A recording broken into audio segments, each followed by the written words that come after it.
Welcome, ladies and gentlemen, to the seventh episode of We Are Wrestling Podcast. I'm your host, Viral Viper, aka Viper Freeze, with my co-hosts. You're Renegade Enigma. Gladly you got the number of the episode right this time.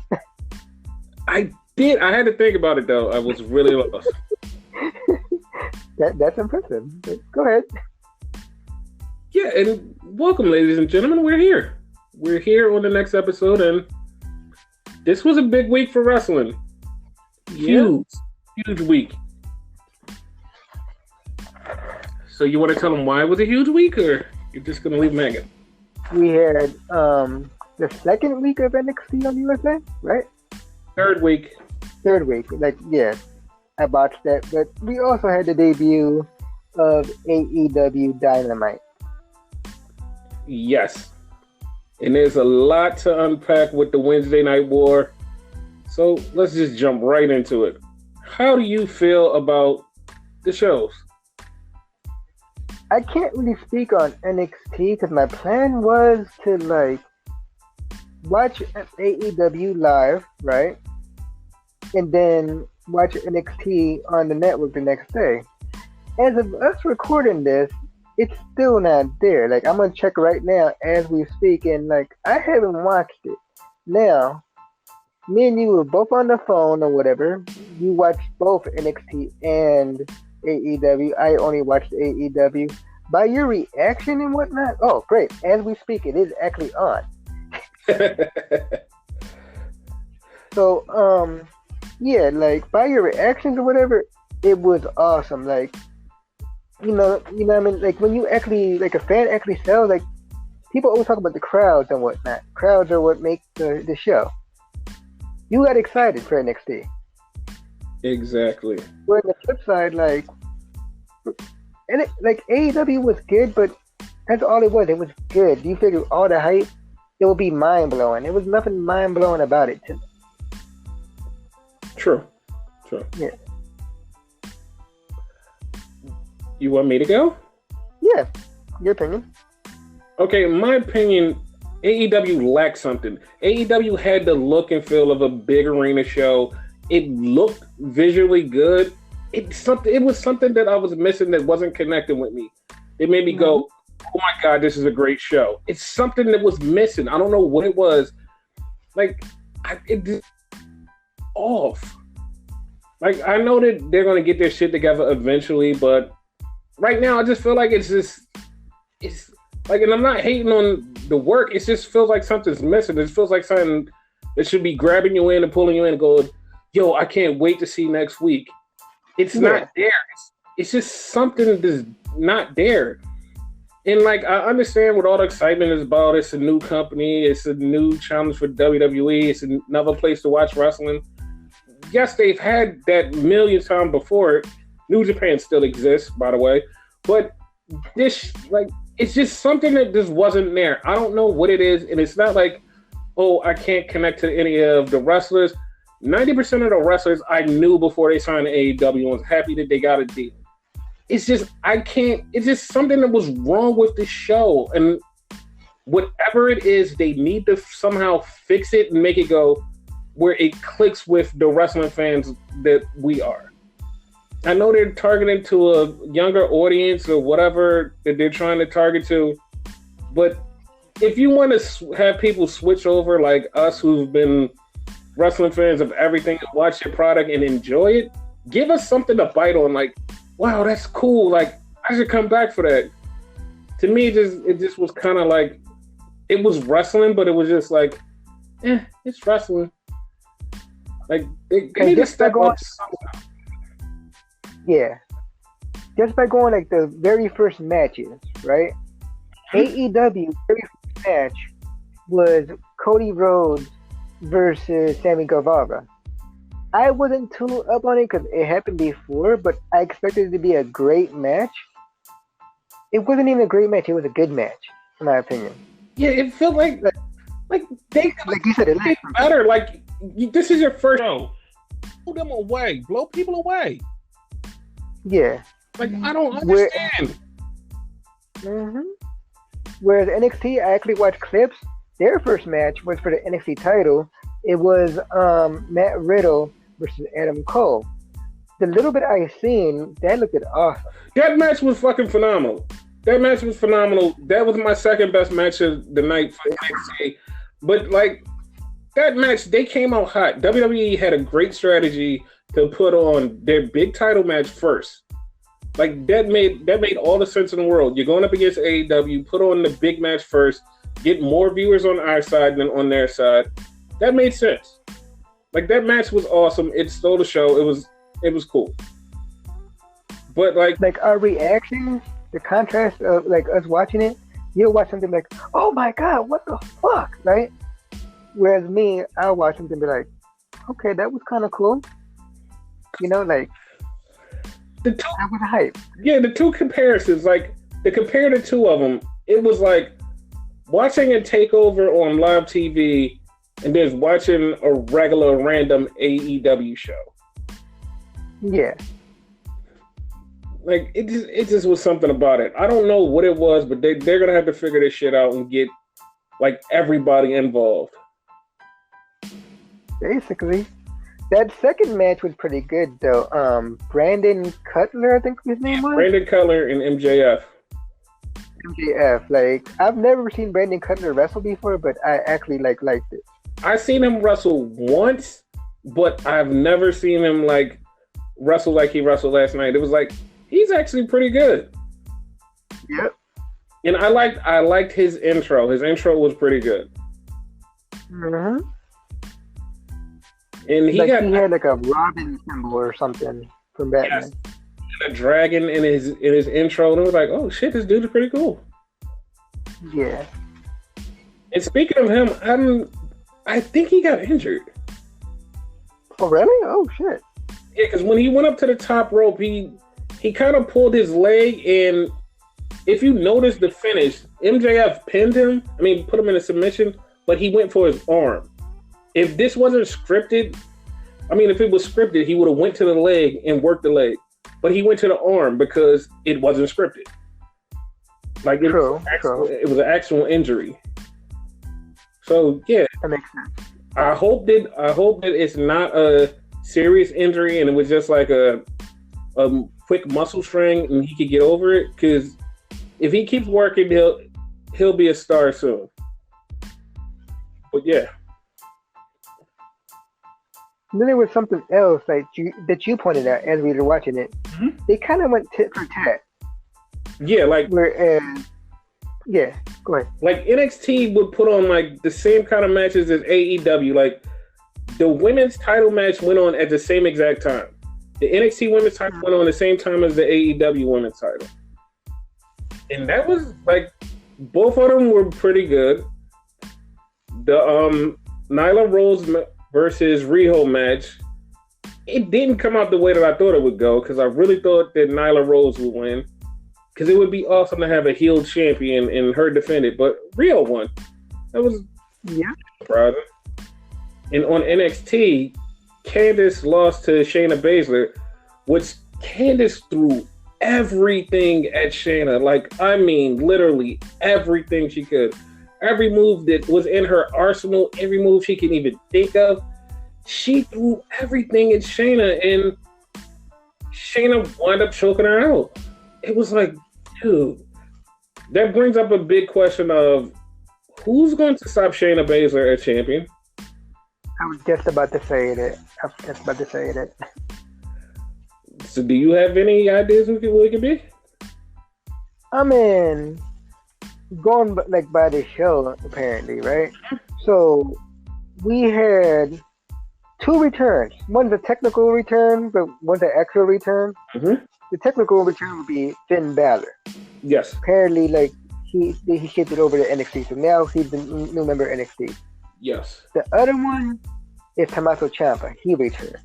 Yes. But it would have to be someone like Asuka or something like that to come back.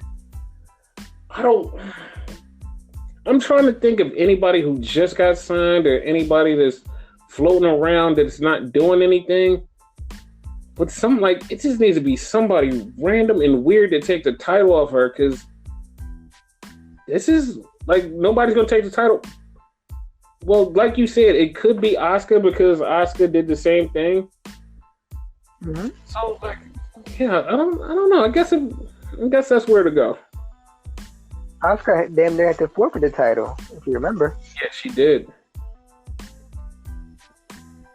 So she's technically the uncrowned champion because she still technically owns the belt.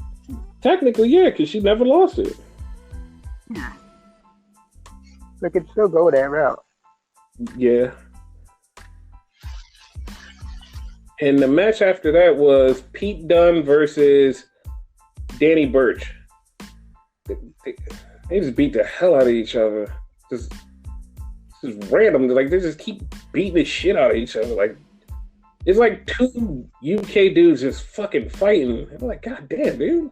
Like, calm down. Like, you hear that and you think it's totally random, but when you actually, like, watch it, it's like, damn, they went in. Because, again, I didn't watch the full match, but I've seen clips on YouTube and whatever. Like, yeah, they went in. Yeah. And then at the end of it, Pete Dunne won, and then Punishment Martinez came out, or as he's known now, Damian Priest. Or as I call him, Judas Priest. Or as I call him, Nightwolf. The shocking thing about it was he got a big pop from the crowd. Like, they sold it. It was like, whoa. And then was like, okay. Like, he's a fucking star. Yeah. And on AEW at that time, they had Pac versus Hangman Page, which I saw that first match in the UK was way better than this one, and it was like they undersold this one. It was like, dude, y'all should have went in. Like, that's another thing about AEW. It's like everybody didn't go into their normal like stuff. It was like, I guess we're just gonna throw out a little bit. Like, dudes, you guys have been waiting for this for months. Like, fucking go in. Just fucking go in. Like, again, that Cody and Sammy match, right? Mm-hmm. You even thought, like, Sammy seemed off. Like, you would think it would be Cody to be off, but it was Sammy that was off. Yeah, because I think he was nervous and, like, I don't know, man. This is just, I feel like these guys, it was some stuff that was missing. Yeah. But again, I'm not shitting on it. It was an okay thing. You know what I mean? Like, it wasn't fantastic. Right. And then they won the ratings and whatever, right? Mm-hmm. But to me, the only reason they won is due to the fact it's something brand new and everybody tuned into it. Exactly. Like this don't mean shit. Like, what really is gonna like count is the second week, because now we kind of got a feel for it. Yep. And 6 months down the line, we'll see what really can happen with both shows. Yep. Not so much NXT, because this has been a Wednesday thing forever since they started. So it's not basically. But yeah, we'll see what AEW does. Yeah. And on NXT at the time, they put on Io Shirai versus Mia Yim, which that match, I felt it went on for like 30 minutes. And there's nothing wrong with it. It was a really good match, but I just felt like that shit went on for 30 minutes. The funny part, as we speaking, I'm watching that match right now. As we speaking, it looks good. Yeah, it was a long freaking match. And on AEW, they had that 6-man tag match, which was the Young Bucks and Kenny versus Jericho and LAX, who now are just known by Ortiz and Santana. Or Santana and Ortiz, however you want to spin it. However you want to spell it. And that match was okay. It was okay. The middle of the match, John Moxley comes out and beats the hell out of Kenny Omega and takes him to the back and gives him the Death Rider right through the table, a glass table bottom. Yeah. Here's the thing. The match never stopped. He jumped in the middle of the match. Match never stopped. Match kept going. just it just kept going. He took them the whole time. The Young Bucks are in there in a 2-on-3 situation, and it's like, what the fuck is happening? Like, somebody please, what the fuck is happening? And the referee saw it happen. He looked right at Jon Moxley when he walked in and said, "Oh shit!" Like, you're looking right at him. Like, what the fuck? It was so nothing. It was so fucking weird. And then after the match, Young Bucks got beat down. They got beat down by Ortiz, Santana, Sammy Guevara, Chris Jericho, and Jack Swagger or Jake Hager. They might have actually changed his name. Like, I don't think we actually got his name in there. But okay, I wasn't super impressed by him, and a little bit of it was because I knew he was coming, so I wasn't super impressed. But the other reason was I'm not impressed by Jack Swagger because he never really showed me anything to go, yo, he's really good. It was like, nah. Yeah. It's like, yeah. That's all I can say. It's like he's a former WWE world champion, but just world champion, if you will, so you can know what belt it actually is. But they took it off him really quick, and I want to say Rey Mysterio was the one to beat him. So, yep, it is. Rey Mysterio did beat him. Yeah, but he really didn't do anything that awesome in WWE when he was there anyway. You know what I mean? Like, his MMA career is more impressive than his WWE career. Yeah, because he got like 2 or 3 wins. Yeah. Now,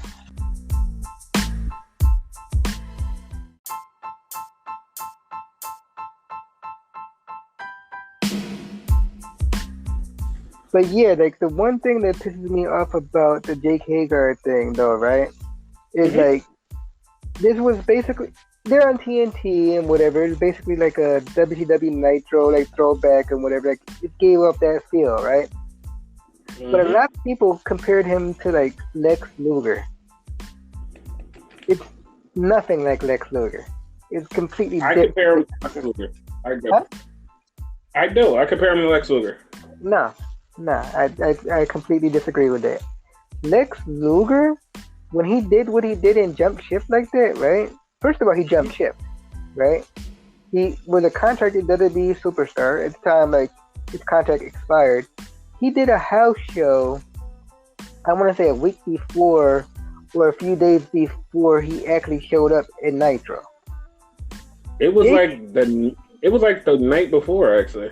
Yeah, something like that, like something really close to that, right? Whereas Jake Hager was done like years before. Like, I want to say he hasn't been in WWE for like 2-3 years. 3 years. Yeah, like something like that, right? Like I said earlier, he's been doing MMA and whatever. It's completely different, you know what I mean? Like, he was in Lucha Underground last I checked. Yep. But it's completely different. And Lex Luger was supposed to be the second coming of Hulk Hogan. That's the way they built him in WWE. What the hell was Jake Hager? He wasn't shit. The second coming of Kurt Angle. Well, yeah. At one time, the second coming of Kurt Angle, but he wasn't good. Yeah, you could say the same thing about Lex Luger. Yeah. But yeah, like I totally disagree. Like, that wasn't Luger-esque. The only reason I compare him to Luger is because he was a shock that nobody seen coming unless you read the internet that whole week. And it was just, he felt like somebody. Not a star, but just somebody. Like, Jake felt underwhelming to me. Yeah, it was very underwhelming. Like, they could have came up with somebody better, but I guess he was the only guy they could get on short notice, I guess.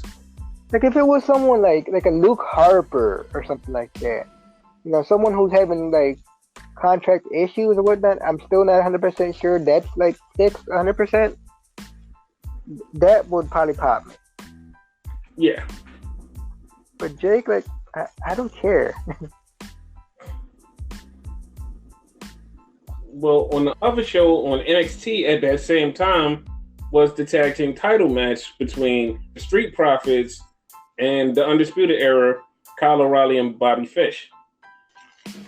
Which, it was a really, really dope match. Like one thing that kind of popped me was the Street Profits came out with Wale, the rapper, and Stephanie was in the crowd and she was like, "That's the way you make an entrance." Like she was shocked by that. Yeah. But the tag was really good. Like they put it like Montez Ford put on a fucking performance because he's fucking awesome. And that shit was awesome. But Undisputed Era won. I caught the end of it. I saw that. Yeah. And while they were celebrating, Adam Cole came out to celebrate with them.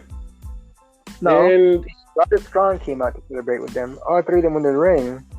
And Adam Cole was in the what do you call it, the rampway? Yep.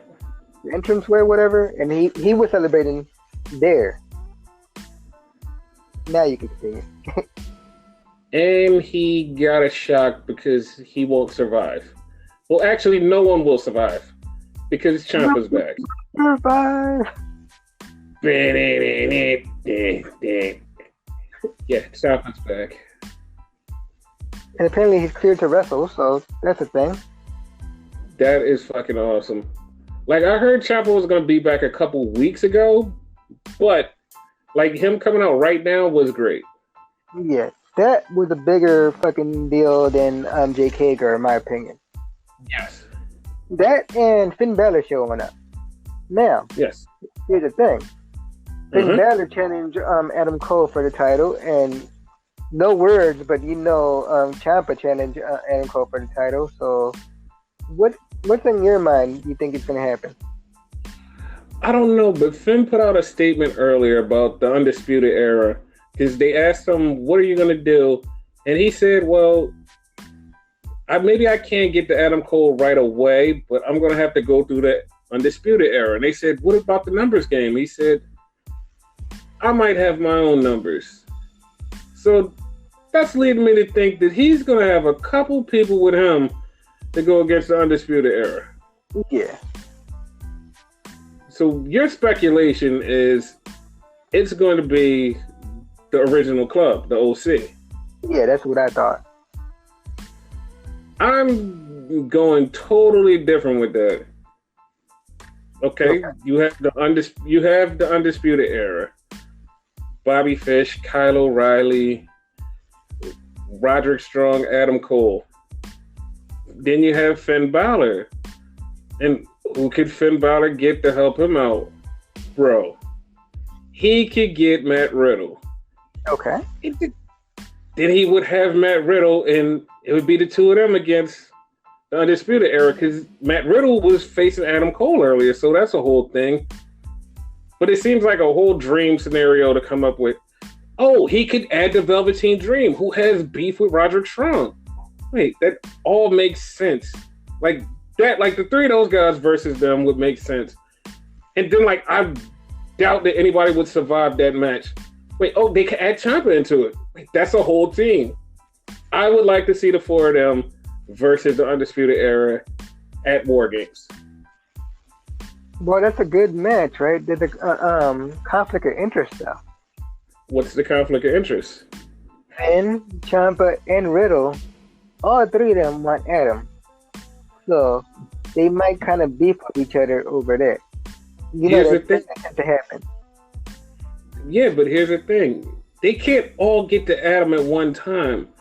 But they have to. Okay, or what? Huh? They could get to Adam by taking people out one by one. So if they have each other's back, then once they take everybody out to get right to Adam, they can fight amongst themselves to get to Adam. True. It would be a great show. I would love the four of them versus the Undisputed Era. Yeah, that would be an awesome match. I'm just saying, storyline wise, there'll be a conflict of interest. Whether or not you consider that a good thing or a bad thing is a different story. Because it'll be good in a way, but bad in another. But here's the thing, right? If it's a conflict of interest because of the story, like because they all want the title, imagine that still playing out through War Games. Like during a match, they don't help each other because they all want the win. Yeah. Like all these little intricacies, like you could actually play that whole entire scenario all the way up until Royal Rumble. Hell, you could kind of get it to WrestleMania if you do it right. Like the story between the three of them wanting the title and being partners, yeah, that would be a cool ass thing. That's why I said it's not necessarily a bad thing or a good thing.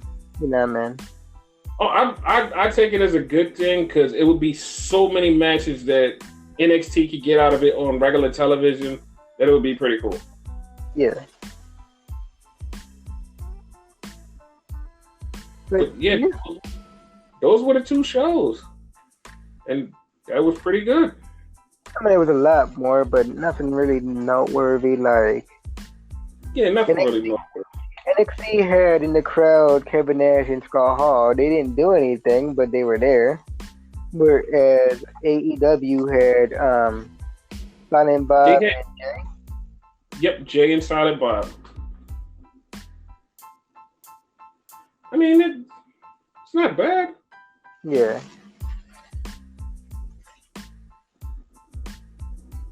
So you want to talk about Raw?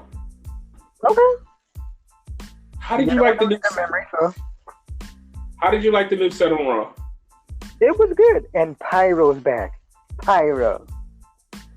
Yes, I really love that guy. He was a great wrestler. And a good X-Men. Yes. Like the show was okay. I think it was just as boring as an AEW show. Not even gonna lie. And it was the season premiere. It was like everything fell off the cliff after the first hour. Yeah. The first opening segment was enough to just make everybody go, you know what? This show is the best show ever. Because the first opening segment was Rey Mysterio came out to talk about his title match with Seth Rollins later on that night. And he's standing there talking. Like, well, actually, he's just standing there. As soon as he gets his first words out, Brock Lesnar's music hit. And you see them quickly cut to the crowd, and Dominic's in the crowd. And the first thing you're thinking is, please don't kill Dominic. But I'm thinking, please kill Dominic. You mean Walter? Yes, Walter Mysterio.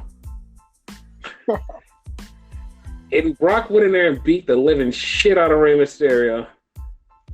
And then he went outside and grabbed Dominic and beat the living fuck out of him. He threw Rey around. He threw Dominic around. He threw Rey around. He threw Dominic around. He threw Rey around. He threw Dominic around. He threw Dominic around some more. And it was fucking awesome. It was fucking awesome. He beat this. Yeah, he is. I think he's up there because like another good seller is Dolph Ziggler. I think he's up there with that because like the way like he made it look like Brock tossed him. Yes, it was fucking fun. Yep. Then he beat him up so bad that he had to go out in the ambulance, and they got in the ambulance and Ray took off his mask. They didn't show it like up close, but Ray did take off his. And it was like, oh shit, that makes it feel like it was a really good match. And I was like, oh shit, like this story is fucking awesome. Like Ray took off his mask after all. It was like a sense of realism to it. Just yeah. Even though his son is dead, but you know. And then after that, we had Sasha versus Alexa. It was a pretty good match. They never have a bad match, to be honest with you. They don't. They feel like they just mesh well in the ring. Yep. Like even though like they supposedly have heat with each other, they still mesh well in the ring. At this point, I don't even believe that they have heat. Yeah. Yeah, they might. You never know. Yeah. And then Miz brought out Hogan and Ric Flair. And Ric Flair challenged Hulk Hogan to a match, but not a regular match, a multi-man match at Crown Jewel. So Hogan picked Seth Rollins, Ric Flair picked Randy Orton, Hogan picked Rusev as the next guy, and Rick picked Bartender Corbin as his guy. So they're going to have a 5-on-5 at Crown Royal. King Bartender Corbin. They're going to have a match at Crown Royal. I mean, whatever the Crown thing, Crown Jewel, Crown Royal, whatever. Who cares? Well, I guess WWE cares because still at this point, right? They're announcing matches for fucking Crown Jewel, whatever the fuck it's supposed to be, and we still only have 3 matches for Hell in a Cell as we record this. We're recording this on a fucking Thursday. And the pay-per-view is on Sunday. There's no matches. Like, y'all tell me, what the fuck? They don't know. They don't know. It's still only 3 matches. Like, go ahead, rant. Because I know that you're angry about this. It's like, what the fuck? You know what I mean? Like, again, I'm a YouTuber and whatever. I have to do these matches. I only got 3 and whatever.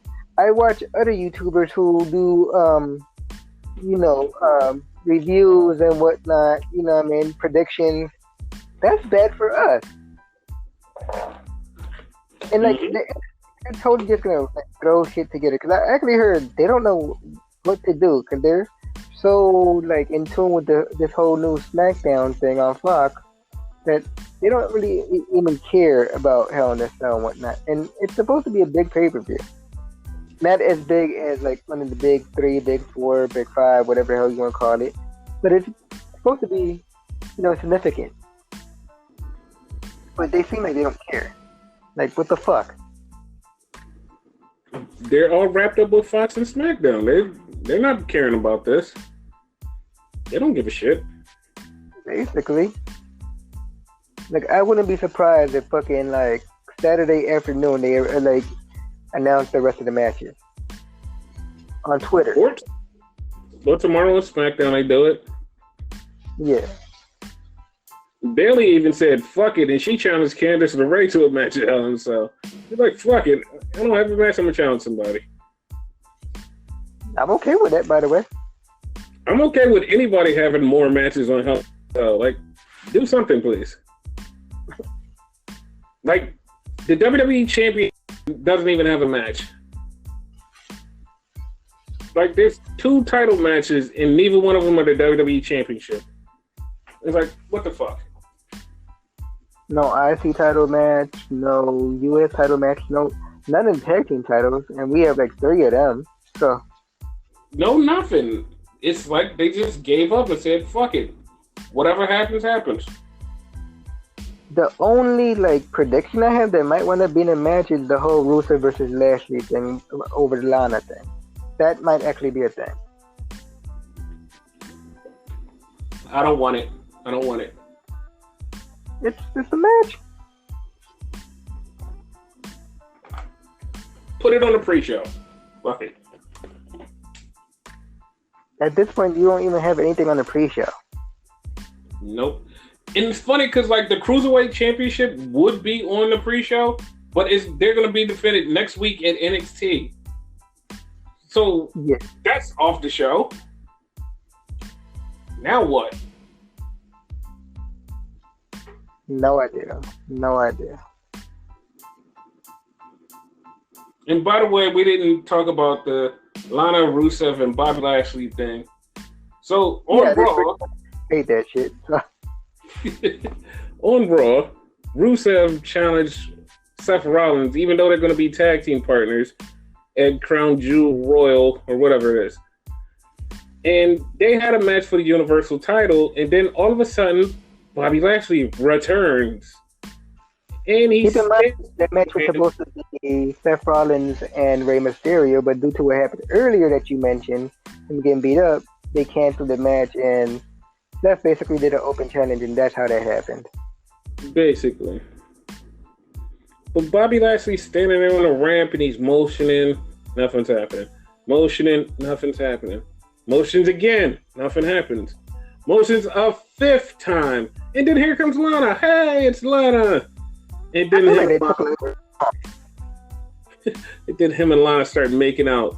What was funny, it made the whole thing funny, was there's a camera shot of Randy Orton and King Bartender Corbin busting their ass laughing at this fucking angle. It is fucking hilarious. We fucking laughed. Like, they went in on that shit. Like, that looked a little bit too real. Yeah, Lana was kissing him like she really knew who he was. Like, she was like all in his mouth. Like, for those of you that remember fucking like Rusev and Dolph Ziggler beef and then whatever, Lana went with him for a minute. It was worse than that because they made up, but it was worse than that. Yeah, this makeout session was like she fucked him before makeout session. That's how weird it was. Like, I know nothing probably happened, but like she was really into this angle for no reason. Yeah. Me personally, I'm okay with the angle. I mean, wrestling's supposed to be quote unquote a male, what do you call it? Soap opera and whatnot.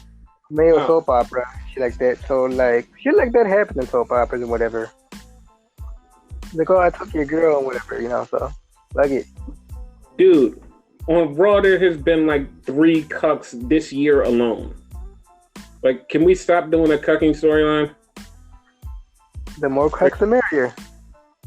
No, that's not like what is it? Like, did somebody just figure out what a cuck was and decided to say, yo, let's put it in every storyline we can find. Any married storyline, let's make somebody a cuck. Why? It's a thing. I don't know. Whatever. It's, I guess, whatever. It's not for me. I'm sorry. This ain't for me, though.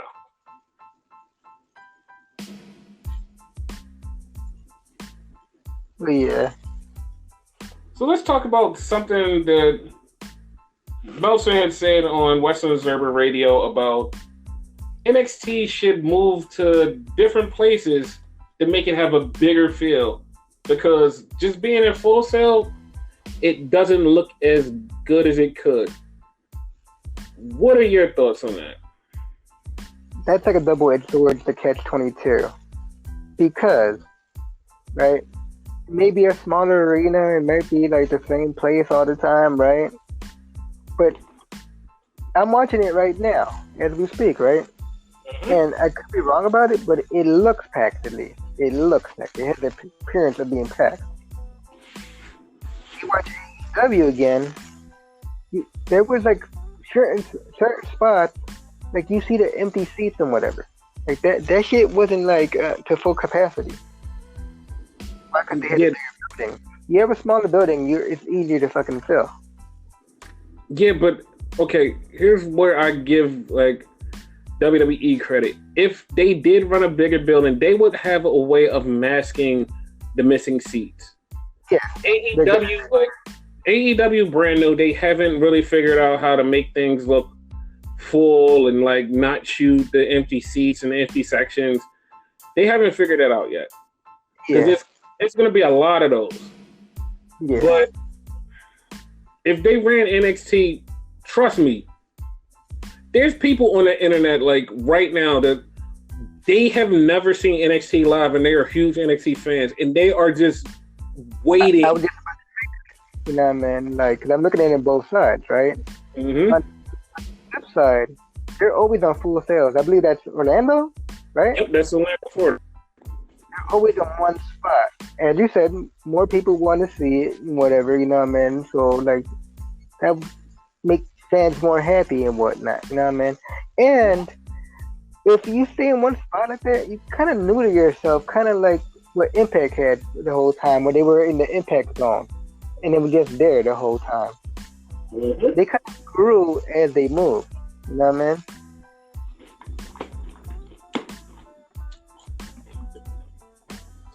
But that's what AEW needs to do. I'm mistaken. You would know better than me with WCW. No, WCW did go around.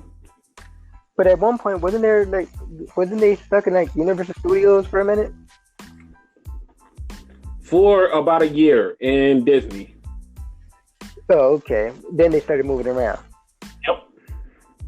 Now, the only fear I would have is if they move around, try to go to a bigger building, and they totally botch it, and it's like damn near empty.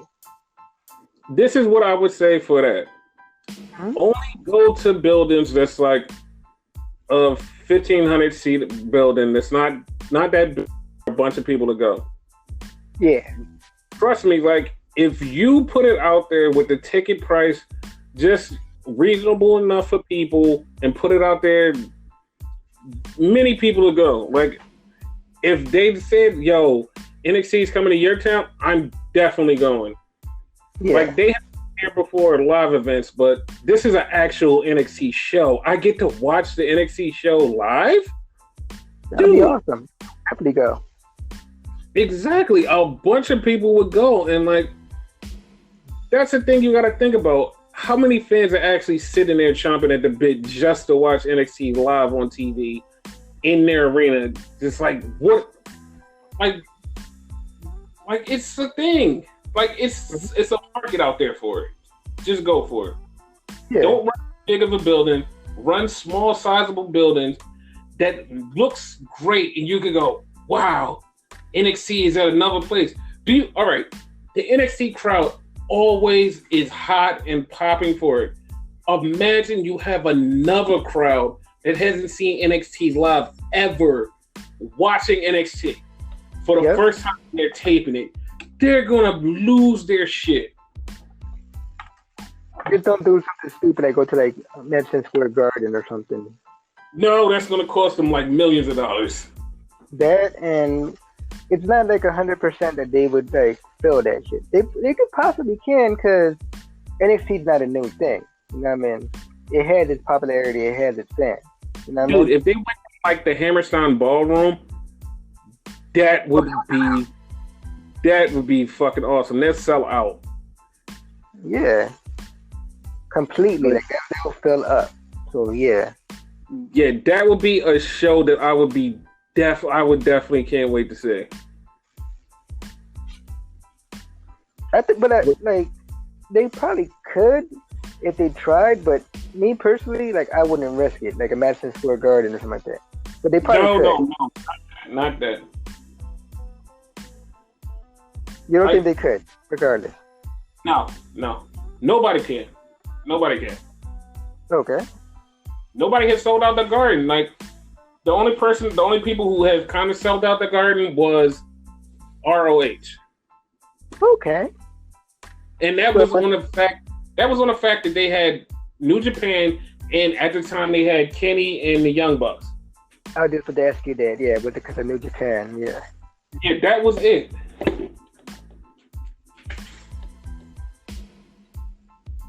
Like that's it. Yeah. But that's my opinion on that. It's a catch-22. Like, it could go either way with that. I'm all for it. Long as it like shows on TV, I'm all for it. Yeah.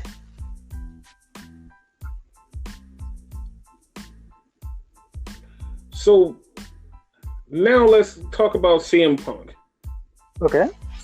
CM Punk might be coming back to WWE technically in a way, because he might be working at WWE Backstage, which is another show on television. Fox reached out to him. He's kind of interested. It might be 100% because something I just read on the internet like 20 minutes ago. He could be possibly signed, and it could be a deal.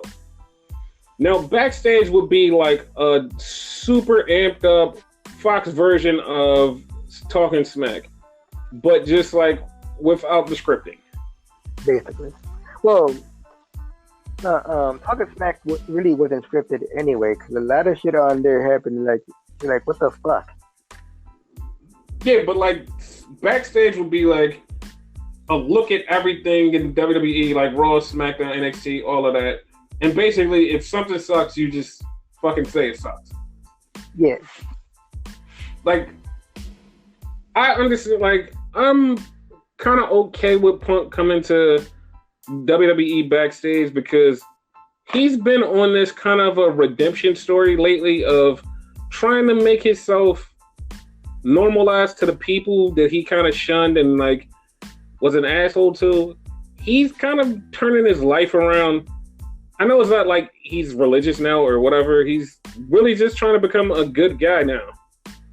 He said something to the effect like, that was the old Punk, this is the new Punk. Well, Phil, he said. Yeah, because he's done the forgiveness. He's forgive WWE. He forgive Colt Cabana. He's been nicer to the fans. He's been a little different. And it's like, wow, this dude has really changed. He's grew up. He's matured. He's a better version of CM Punk. And at this time, I don't know if I want him to come back to wrestling for his own sanity. But I would welcome him back, not with open arms, but just welcome him back. Because, like, okay, like, I don't know, like, your whole mind frame about it, though, right? When he initially left and whatnot, right? Mm-hmm. I don't care about people leaving the WWE, shitting on them, whatever, right? Like, because WWE has a lot of problems and whatnot. But he left and bitch. Oh, you're cool, WWE? You're a bitch. You're cool, WWE? You're a bitch. You know what I mean? Like, he kind of took it too far with that shit. You know what I mean? Oh, wrestling's fake and all that shit. Now he's in the mind frame of, you know, you like what you like. You know what I mean? Like, fuck it. Like, you don't have to, this whole wrestling war, like, it's stupid. He makes more sense now. Mm-hmm. Like, I kind of like this Punk. That Punk that was, like, on the internet bitching all the time, like, I couldn't stand him.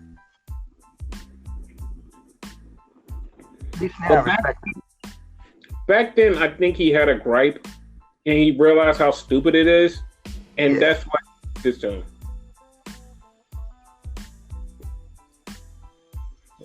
But yeah, like I said, I'll be okay with him showing up. Yeah. If he showed up in AEW, it'd be like, yeah, I mean, I don't. That one I'll be kind of upset about. Why? Why would you be upset? Let's be honest. Cody and the Bucks, especially them three, they're toxic as shit. I'm gonna get heat for that shit, but they're toxic. You know what I mean? And like they ramp up their toxic fans and whatnot. Not saying that WWE can't be toxic and they don't have toxic fans, but yeah. And then like Punk's on this redemption thing, that would like fucking like put him back with that fucking toxic shit. Because like at the time he was toxic. Mm-hmm. Now it's better. Like I wouldn't like that, and not because I want him in WWE and whatever, you know what I mean? He could go to Ring of Honor for all I care. Impact Wrestling, MLW, like any other company. You know what I mean? But don't go to AEW. Like, you're going to hinder yourself and be like a dick. I don't want him to go to a wrestling company and then turn back into the dick person that he was. Even if it's WWE and he turns back to a dick. I would rather him stay out and detox himself and become like a normal person. Just be cool with yourself. That's all that matters. Like you could talk about wrestling, whatever. Just be cool with yourself. If you go somewhere and you turn into the old you and it starts to bother you, and that's not good for you. You're in a good. If you take the WWE job just for the money, then I mean, it's okay. Don't let them get to you. If you take the AEW job and wrestle, and then you start to become toxic, what you did is just for the money. It's not for you either. Just find something that you like to do and do it and relax. Don't stress yourself out. Just relax. Because you start stressing yourself out, you start bringing out your toxic fans who I hate, and that would turn my love for wrestling off, because your fans are like extremely toxic. Like they're toxic. They're worse than just the normal fan base. They're extremely toxic. They look at you like Jesus, and that's not cool. That's not cool. You're not Jesus. He's been gone for about 7 years. And we still get CM Punk. Like, it's a point there, like, you have to give that shit up. You know what I mean? Like, you don't care like that, you know? Yeah, and they worship him like Jesus, which is it's not cool. I understand you guys like him, fine. Like, you can like somebody, you can stand somebody, but when you get to the point where everything the person says out of their mouth is like you hang on their every word and go, oh my God, I believe everything he says. Like, come on, like, relax. Yeah. Like, that's what pisses me off with his fan base and him. It's like he says stuff just to rile up his fan base with no hard follow-up from him. It's just he says stuff and revs them up, and it's like, oh my God, I believe what he said. Screw WWE. It's like, wait, like, how's it screw WWE? You didn't even hear the whole story. He just said one thing. Just calm down and relax. Exactly. Like, people, like, they jump so hard for him. Like, relax. Like, and I'm glad. Like you said earlier, it seemed like he changed a little bit, though. And I'm glad, like, his fans are starting to fall in line with that. It's like, oh, he's changing. I think maybe we should change too. Because I follow a couple people online that are huge CM Punk marks, and they have started to change their tune from watching the interview with him and seeing how calm and reserved he is, and now he's normal. And they're like, yo, okay, maybe we don't have to be so toxic. But there's some of them that's like, no, I'm going to follow him to the grave and be toxic with him. You know what I mean? Yeah. But happiness... He's toxic too. Happiness and health is all that matters for that guy. So hopefully he finds it, and makes money. That's all I'm saying. Basically. But, like, money don't really matter like that if you're not happy either. So, like, if he does come to WWE and whatnot, and he's not happy, like, just quit again. You know what I mean? Yeah, just go away. Do comics or whatever the hell you wanted to do. No.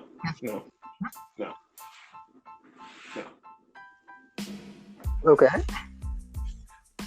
So let's talk about There's a lot of shit that he said he wanted to do, so maybe movies or something. Well, he's doing them. So let's go talk about non-AEW and WWE. So CMLL is having a weird situation with themselves. Like, they just fired two of their biggest stars, Rush and Dragon Lee. And it's weird because ever since Paco Alonso died, everything has been falling apart. Isn't Rush like a new Ring of Honor champion or something? Yes, he's in Ring of Honor. Because CMLL, the older you are, and like if you've been there a long time, they're gonna pay you a lot less. No, they're gonna pay you a lot more. They're gonna pay you a lot more because you're older and you've been there a long time and you're about to max out your contract. Somebody new and young and hot, they're not getting paid that much. Kind of TNA, huh? Where they only pay like former WWE people because like they're old. Just like that. And Rush and Dragon Lee wasn't getting paid for their American stuff, and they were having all this controversial. But it seems like ever since Paco Alonso died, his daughter's in charge, and things have been going to shit recently. And I don't think it's her fault. I think she's just going with the flow and what people are telling her to do. Like, hey, you should do this, you should do that. And she's just going with it. But it's not. Dickie Carter. Something like that. It's not looking good. And I think I reported it here, or I might have been talking to you. Triple H has been talking to her a lot. There's rumors that they're trying to buy the CMLL tape library, or they might be plotting a little bit bigger merger with CMLL. Yeah, you did mention it on the podcast. I forget which episode, but you did mention it. Yeah, so that's like that could start to be taking shape now. Cool.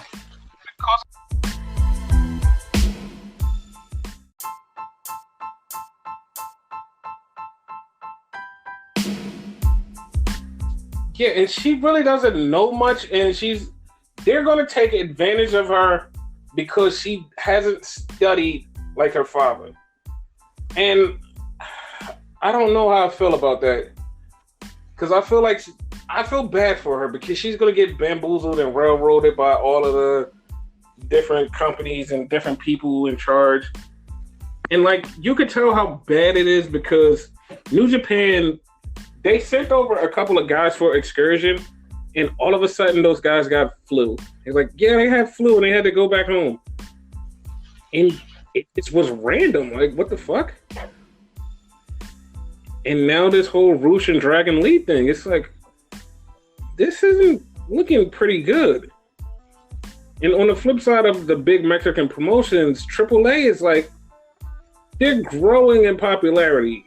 Like, they jumped on Twitch, which is more accessible for the Americans. I know CMLL is on YouTube, but when they're on YouTube, they don't even really advertise when they're on.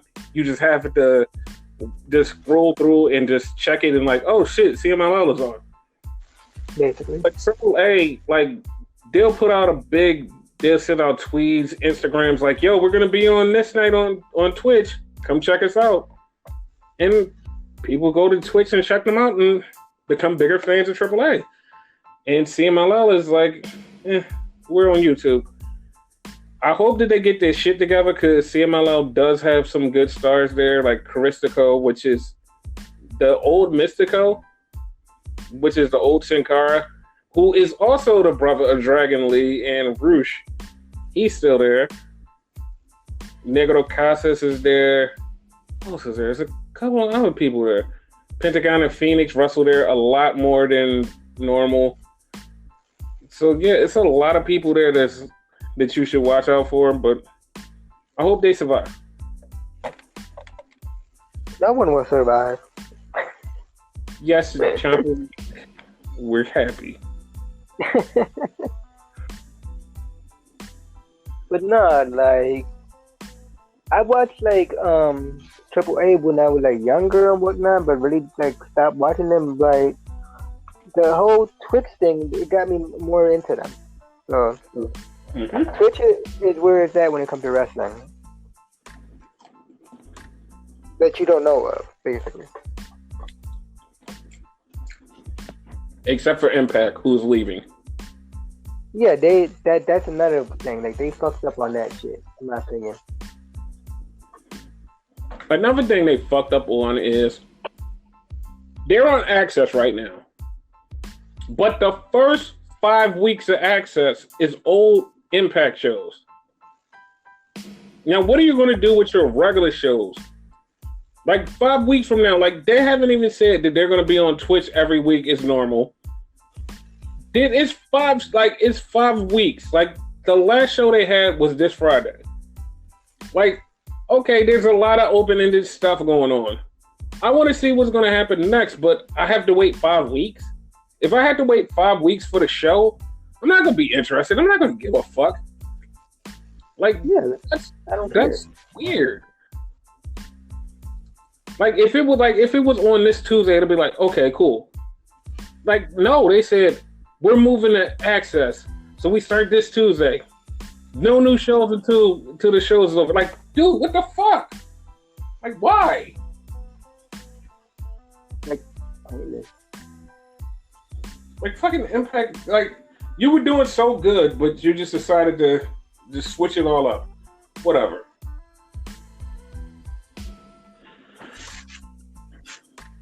Impact for you. Yeah. They think they're going good. They fuck around and like fuck up. Basically. Hey, the Rock and Roll Express was wrestling for New Japan this weekend. Oh, the Rock and Roll Express, who are apparently the new NWA Tag Team Champions? Which weirded me the fuck out. How the fuck did that happen? Like, Monday night, they just became fucking NWA Tag Team Champions. It's like, and by the way, NWA is back. I don't know where you can watch it, but it's back. And Rock and Roll Express are now the NWA Tag Team Champions now. That's just, what the fuck? Like, do you think it was more of a nostalgia pop, or what do you think it was? It was definitely nostalgic pop. Because it's NWA, think about that. You know what I mean? They had to get someone well known for that. And, you know, they're former NWA Tag Team Champions anyway, you know, so. Oh, and by the way, they're managed by Jim Cornette. Which is weird. I want to say they were managed by Jim Cornette before in WWE when they had that NWA group. That was Smoky Mountain Wrestling. Huh? That was Smoky Mountain Wrestling in WWE that they was on. Yeah. That was, like, that's just weird as hell. Also, the NWA new women's champion is Thunder Rosa. Oh, okay. That checked it with Sienna. I don't know if that's her name in Yes, that's actually her name. Okay. And Thunder Rosa beat her on one of the shows. She's the new women's champion. With the help of Melina, who is back. Okay. You told me she was there back then. She did. She helped out Thunder Rosa and she helped her win. That was unexpected.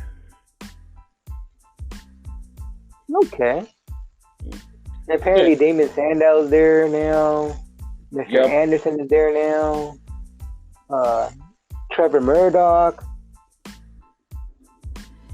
They have a couple of former WWE people. That guy that says yeah. What's his name? Got his goddamn name. Eli Drake. Dummy. Yeah. That guy. Eli Drake. But yeah, they got a little nice squad, but they have not promoted where the hell the shows are. I just want to know where to watch. I'm okay if it's on YouTube. It might be on YouTube. And the funny thing is, the set looks like an old school NWA type of show. Like, it looks old school as hell, which would give you like flashbacks and make you go, "Oh, I need to see that." But yeah, also on Wednesday night, it's not like an arena and stuff like that. It's like a set. Yep, it's like an old set, like an old soundstage, like they used to do in the old WCW, the Jim Crockett Promotions. Yeah, like it's just like that. It gives you nostalgia, but that's the same thing as AEW does. It gives you nostalgia of like a Nitro, basically.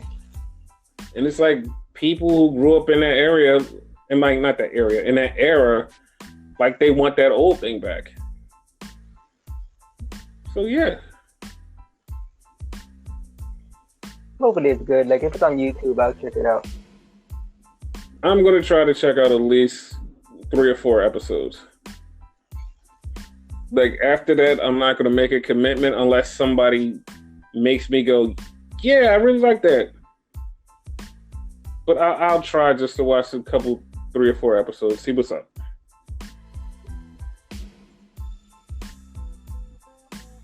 So you got anything else? Not really. I mean, I watched MLW and whatnot, and they had a bunkhouse brawl, their main event. It was Jimmy Havoc versus Mance Warner. Dude, I don't want Mance Warner to die. That's all I can say. I don't want him to die. That match was vicious. Like, every time he has a hardcore match, Mance Warner just tries to kill himself for real. Like, he just agrees to anything. Just like, dude, stop trying to kill yourself. Like, Mance actually won the match, y'all. But, like, they had, like, all this different, like, I want to say farm stuff. 'Cause they had like pitchforks, they had hay and stuff like that, and they like at the end of the match, Jimmy had it like dug in like I don't know what you call it. I'm just gonna call it hay, right? Yep. And it was barbed wire in there, and this dude like beat the shit out of a man with the barbed wire and like put it on his mouth and basically fucked his mouth up. You know, Joker from like after he stapled his tongue to a board. Oh, and a jack-o'-lantern. And a jack-o'-lantern. Like, you see why I don't want man to die? Because this is crazy. Yep.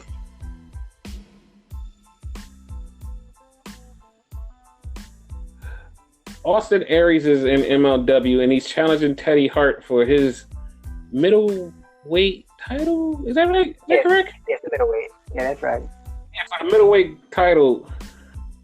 I'm a Teddy Hart fan. Been a Teddy Hart fan since way back in the day. I want to see Teddy Hart whoop his ass. Basically.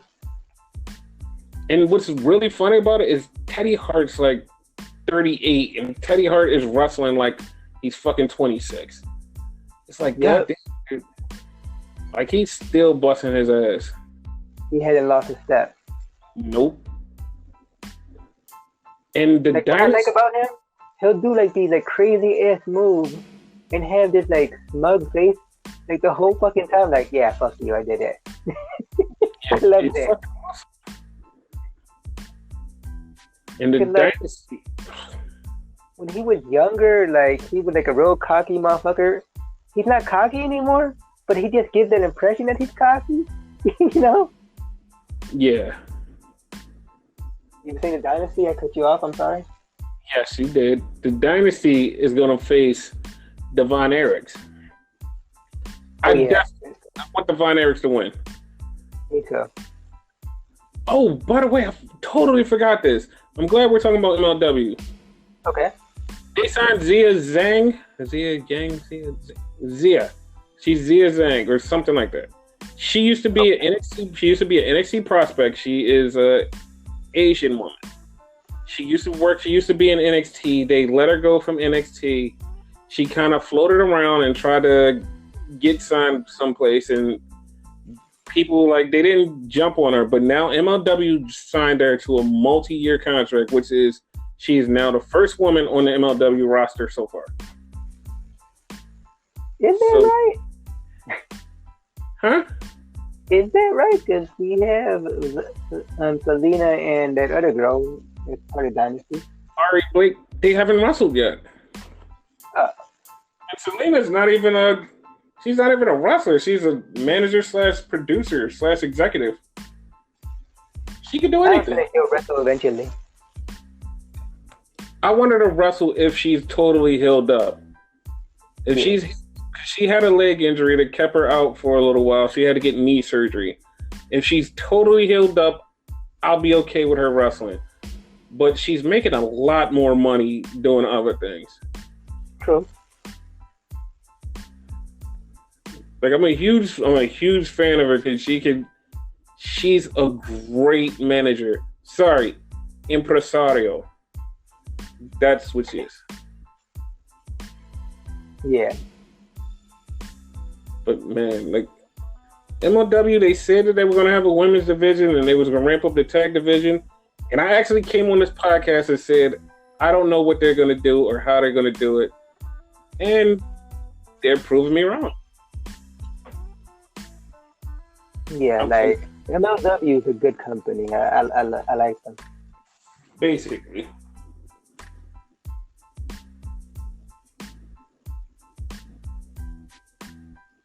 That's all I really got to say about it. Yeah, I think that's it. I think we've covered everything we could cover for now. In the next 24 hours, definitely a lot of news is going to break because SmackDown's going to come on. With The Rock is back, he's going to be at SmackDown. And so is Sting. Sting is bigger than The Rock to me. So, yes. So, yeah, that's happening on SmackDown tomorrow. And then Sunday is Hell in a Cell. We got 3 matches for those. Let's do our picks for those. Okay. You first then. Okay, who's gonna win between Daniel Bryan and Roman Reigns versus Eric Rowan and Luke Harper? I think that Daniel Bryan, Luke Harper, and Eric Rowan are gonna win that match. I totally agree with you. That is the same outcome I have. Basically, for those of you listening and don't know what the hell I'm saying, Daniel Bryan's gonna turn on him. He's the mastermind behind all this. Daniel Bryan's smart. Daniel Bryan's been a brains this whole time. He's fucking smart. Yep. How about the Universal title match? The Fiend versus Seth Rollins? Yep. Dude, they just had Bray Wyatt on wherever the fuck this pay-per-view is at. Bray Wyatt has been on the news. He's been on the Sportcaster. He's been all over. Bray Wyatt's been doing a lot of promotion as Bray Wyatt. Not only that, there was a commercial for Monday Night Raw, and at the end of the Monday Night Raw commercial, the Fiend popped up. Literally, everybody that saw that jumped on any timeline, anything, anywhere, was like, dude, did you see that freaking fucked up clown? What the fuck was that? Everybody was talking about him. He is so hyped up right now, and there's so much talk about him, and he's in the spotlight. They showed the 2K20 commercial, the gameplay trailer. Yes. He also was a big name in there. Dude, like, with all of that promotion, you're telling me you're gonna keep the title on boring fucking Seth Rollins? No, you have to switch it. And I bet you when we come in here next week, that same title's gonna be on that goddamn Seth Rollins when they should have put it on the fucking Fiend. That goddamn Seth Rollins, though. To put it on the Fiend and stop boring us to death with fucking Seth Rollins. Like, fuck that, man. Like, this dude is like, I know he could be a good wrestler, but now he's just fucking boring. He is fucking boring, and he needs something. I don't know what he needs, but first off, he needs to leave that fucking title. Just get it off of him. Just fuck it. What do you think is going to happen in the match? I think, like, just as you said, like, I seen the clip with him on the Twitter, like, the newsletter thing and whatnot. The WWE 2K thing, you know, he's all over. He's on this fucking commercial with that thing, so he needs to win this shit. Exactly. Like, Steph doesn't need this shit. Like, nah, like, Steph needs to go heel. He's a better heel. He needs something. Like, god damn, you're boring as fuck. Yeah. Like, I want to turn the channel every time he's on. Like, fuck, man. Like, in bed, he kind of makes me miss Roman on top. Kinda. Yeah, I mean, you're alone on that one, buddy. You're alone. Kinda. Yeah, okay.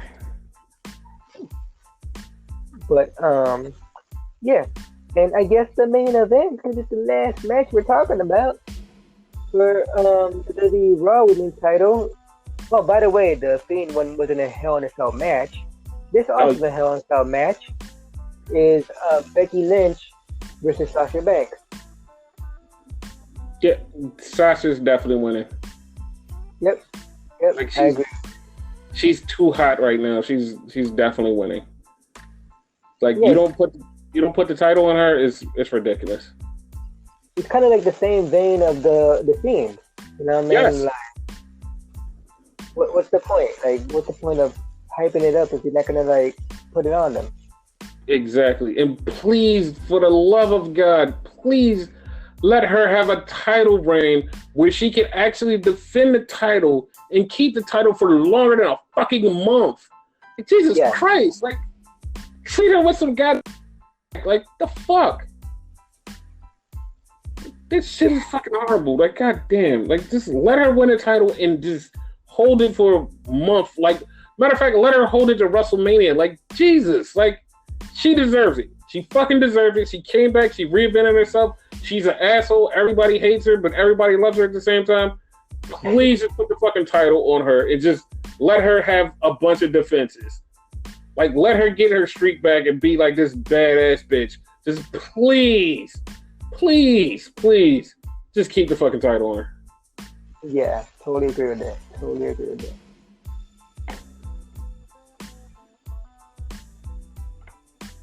So now that we got that. Say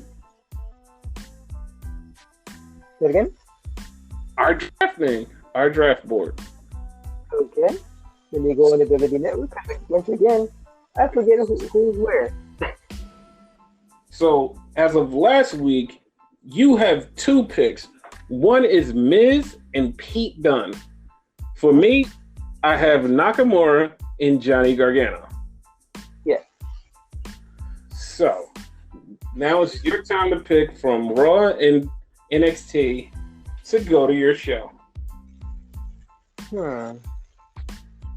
Let's see. Go to Raw. Yes, Network.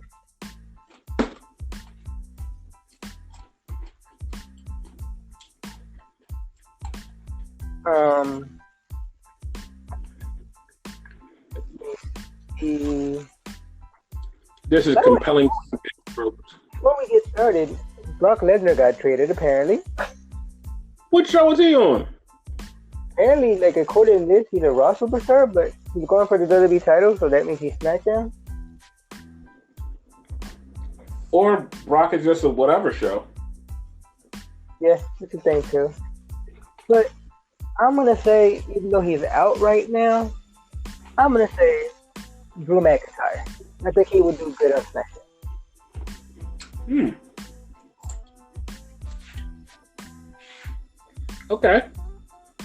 Okay, that's pretty good. I like that. Okay.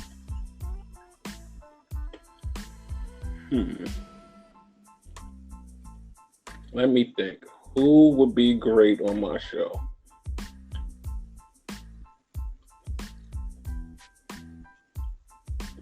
I got it. Okay. We talked about this person earlier and we couldn't figure out what the end game for this person was. How about you bring up Shayna Baszler? Okay. You put Shayna Baszler on Raw.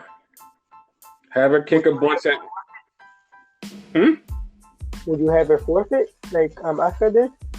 Yep. I would have... No, matter of fact, screw that. Fuck having her forfeit. Let her keep the title and be on Raw. So technically, she would be on both shows, technically? Let her be on both shows, and she talks about how badass she is, and have both titles. Because if we do that and let her keep the title, we would also keep her separate from Sasha. Like, Sasha would have the Raw Women's title, and Sasha would be able to have her defenses, and she wouldn't have Shayna Baszler to worry about. Yeah. Shayna will be doing her thing. She will be dominant because she has her title. And they're going to have to cross paths, and you're going to have to pick one to win. But that will be an eventual story. So you have Shayna just running through people, defending her title, talking shit, while Sasha is in a feud with whoever, probably Naomi, who will probably be back, and just have her have a feud with somebody or two, and then wind up her fighting Shayna Baszler eventually, which also would lead into the big match, 4 Horsewomen versus 4 Horsewomen. Yep. Because not too many people know this, but Ronda Rousey is bound to come back sooner or later. Well, I'm just going to put this out there. Sooner can be in the next 24 hours. Just saying. I've heard some things that she might be showing up tomorrow. Okay. That's a good thing. I'm okay with that. I am too. Yeah, those are our picks. Those are our picks. So, next time we talk to you will be after the brand new Smackdown. It feels weird not reviewing Smackdown this week. Pretty much. But we'll be not having enough predictions for Hell in a Cell. We only got 3 matches. I hate to use this term, but I'm butthurt about that. That's not my term. I hate that term. I hate butthurt. I said I hate to use that term, but I'm butthurt about this. I'm just pissed off that WWE doesn't get their shit straight. Basically. And it seems like it's always around Crown Jewel that she gets fucked up. Because we want the money for the oil. I mean, we want the Arabian. Wait, no, that's wrong. We just want the prince's money. Woo! No comment. And it's not like we don't have enough money of our own. Right. Last couple shows they paid us a couple billion, so. Exactly.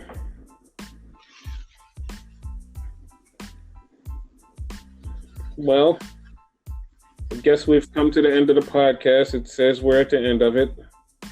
Okay. Yeah, it says it right there on the podcast thing. It says, your podcast is coming to an end. You should wrap it up now. That's exactly what it said. So that means we'll wrap it up? What? I said that means we'll wrap it up. No, okay, we can't. God damn it. You know what? That said, since it's on Sunday, I don't know. We might see you in hell. Oh, screw this. We're out.